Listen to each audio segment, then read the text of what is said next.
Então, irmã, tudo bem? Tudo Vamos começar pelo seu nome? bem. Para quem não me conhece, mas acho que todos me conhecem, eu chamo Darcila. Darcila. E quando, irmã, a senhora conheceu a Jesus, quando a senhora aceitou como Salvador? Faz um pouquinho de tempo. Foi no ano de... que eu comecei a estudar a Bíblia, foi pelo ano 1962. Faz uns bocado de anos. Eu acho interessante porque eu não comecei a estudar a Bíblia assim para conhecer a Igreja Adventista. Naquela época, era costume, como ainda tem, de fazerem distribuição de folhetos e fazer pesquisas. E nessa época eu morava no centro de Porto Alegre. E chegaram na minha casa e ofereceram o curso, mas eu não me interessei nem um pouquinho, porque eu era católica, e católica praticante mesmo.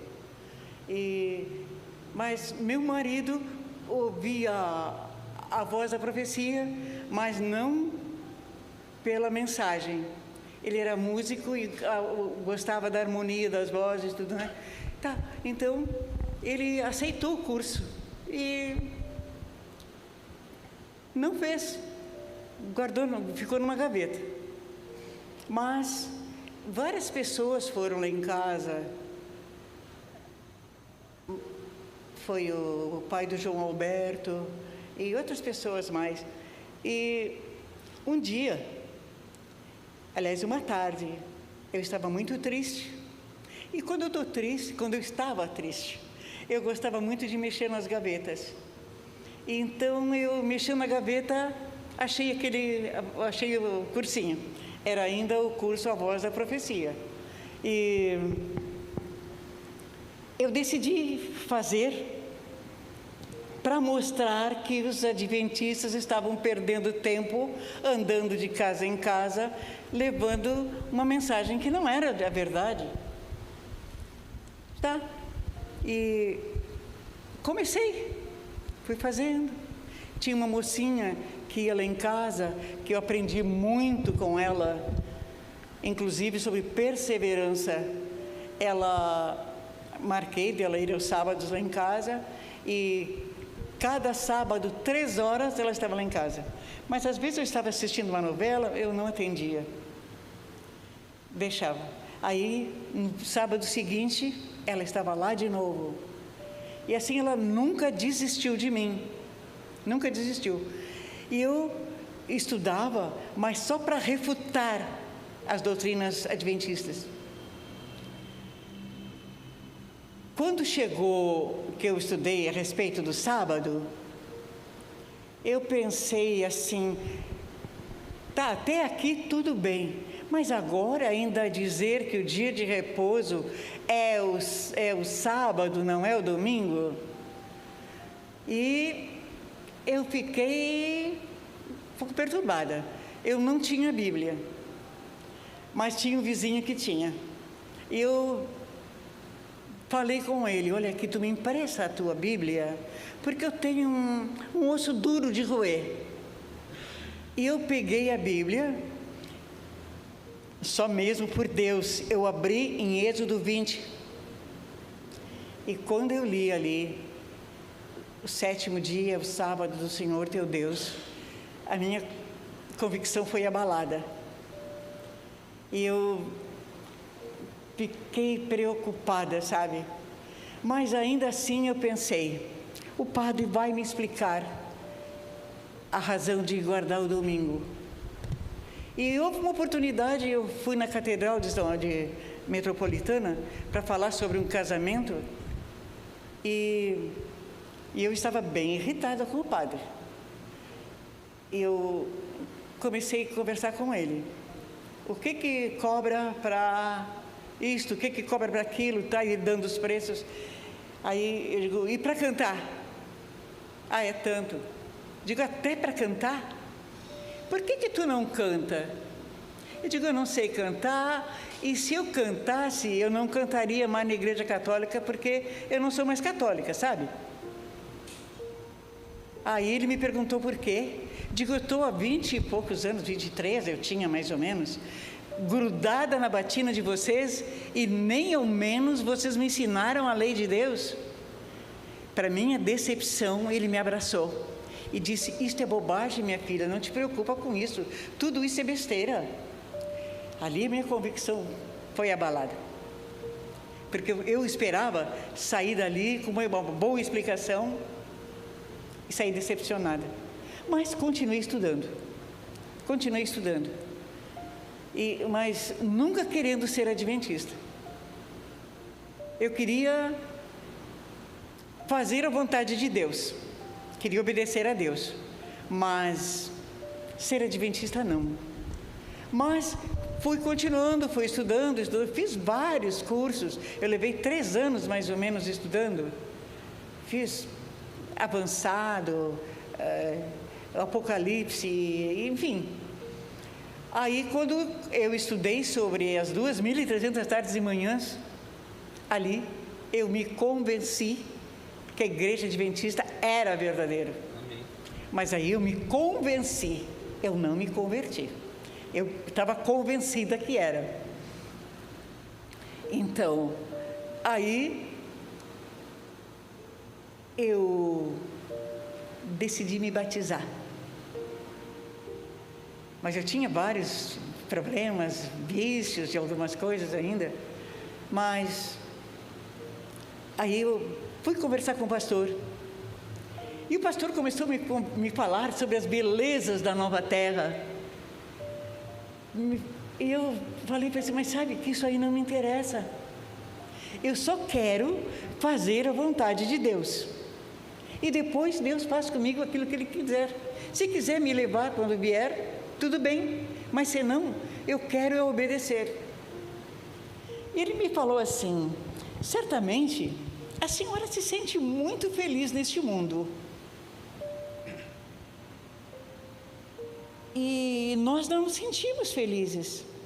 Nós desejamos algo melhor, desejamos uma pátria melhor. E também a volta de Jesus, eu não sinto essa saudade que vocês sentem.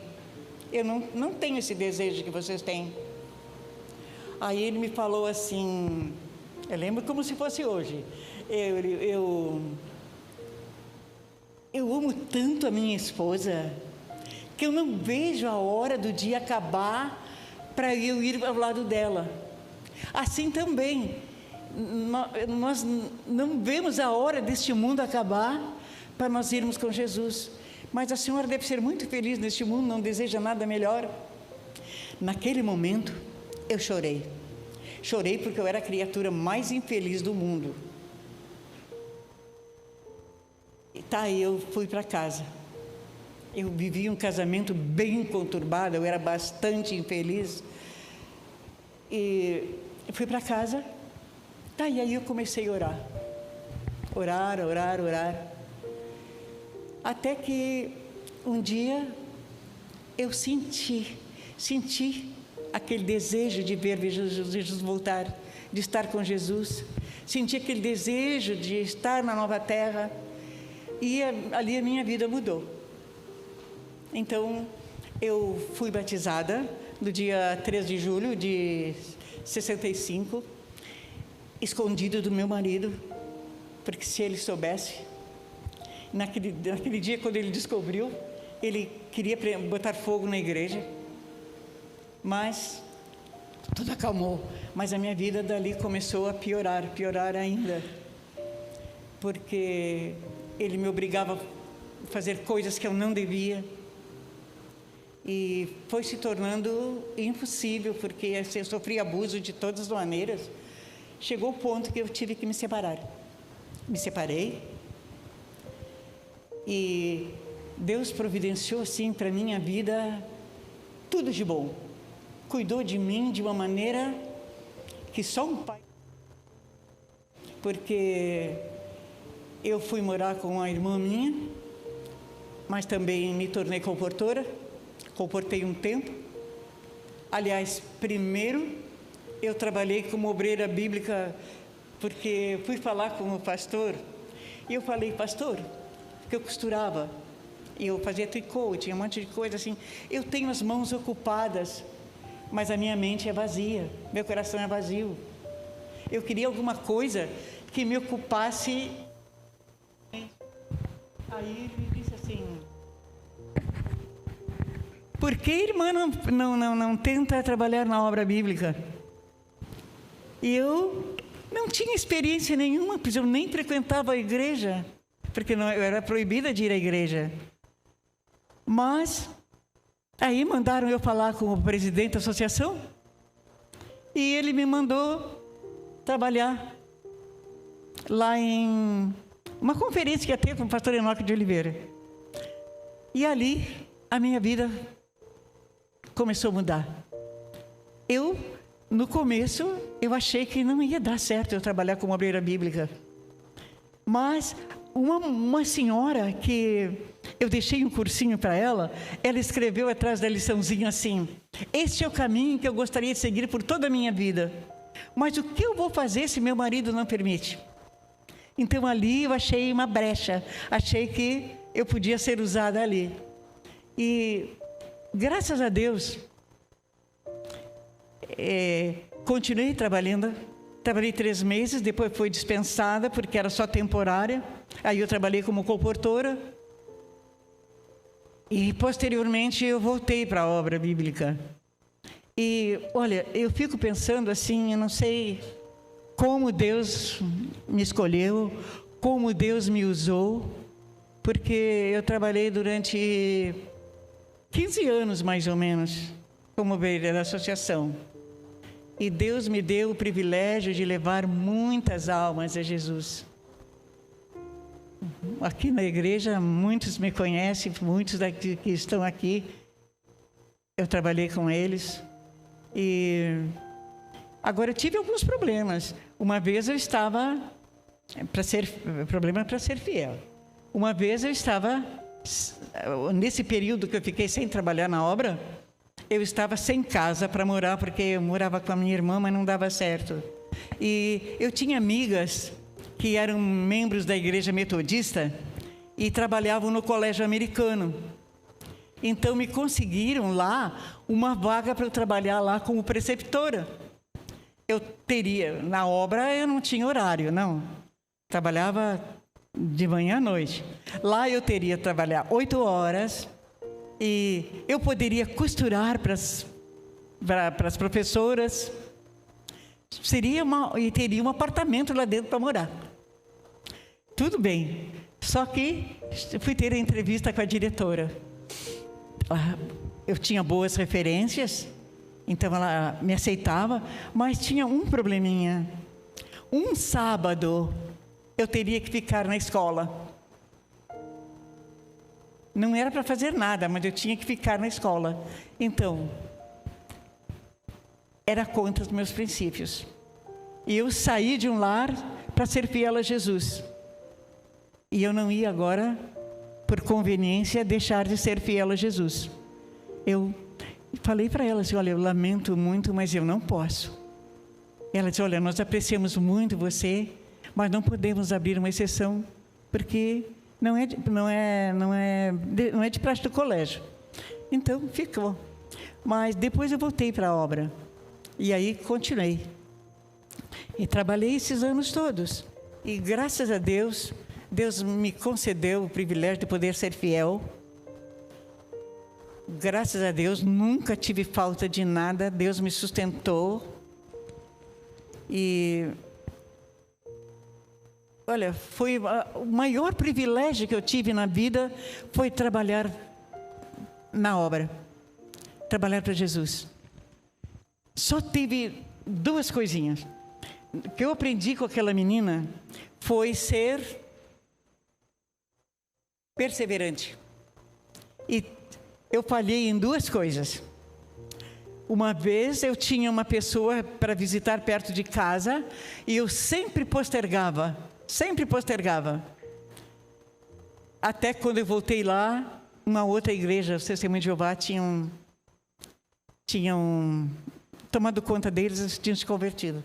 E uma vez, eu nunca desisti de ninguém. Mas houve uma pessoa, e ela está aqui na igreja ainda, está aqui na igreja, que foi me dado o endereço dela pela uns parentes dela, e eu visitava ela, mas só que ela não me dava oportunidade de eu estudar com ela. E eu falei para a cunhada dela: olha, eu não vejo possibilidade dela se batizar.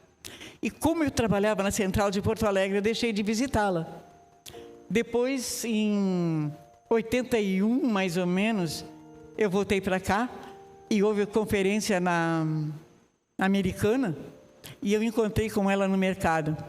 Ela disse: quem foi que disse que eu não ia me batizar? Te convido para assistir meu batismo. É a Bia.